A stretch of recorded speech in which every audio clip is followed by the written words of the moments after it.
પિતા મરણ પથાર્યા હતા ત્યારે પિતાએ પુત્રને કહ્યું, બેટા, આ એક ઘડિયાળ છે જે મને તારા દાદાએ આપી હતી. આ લગભગ 200 વર્ષ જૂની છે. હું તને આપું તો એક કામ કર, શહેરના એક જ્વેલર્સમાં જા અને આની કિંમત કઢાવ કે આના કેટલા રૂપિયા આવશે.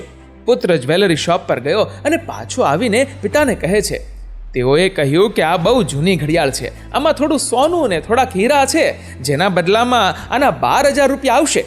પિતાએ કહ્યું, હવે તું ભંગારની દુકાને જા. પુત્ર ભંગારની દુકાને ગયો અને પાછો આવ્યો ને કહ્યું, ભંગારવાળાએ તો આ ઘડિયાળના માત્ર 1,000 રૂપિયા જ કીધા છે. પિતાએ કહ્યું, હવે તું આ ઘડિયાળ એક મ્યુઝિયમમાં લઈને જા. પુત્ર મ્યુઝિયમમાં ગયો અને પાછો આવ્યો ને ખુશીથી પિતાને કહ્યું, પપ્પા, તેઓએ કહ્યું આ તો એક વેરી રેર પીસ છે અને તેઓ પોતાના પ્રિશિયસ એન્ટિક કલેક્શનમાં તેને લેવા માટે તૈયાર છે અને તેઓ આના 4 કરોડ રૂપિયા આપે છે. પિતાએ હસીને કહ્યું, બસ તો બેટા, આજ તારો અમૂલ્ય વારસો છે.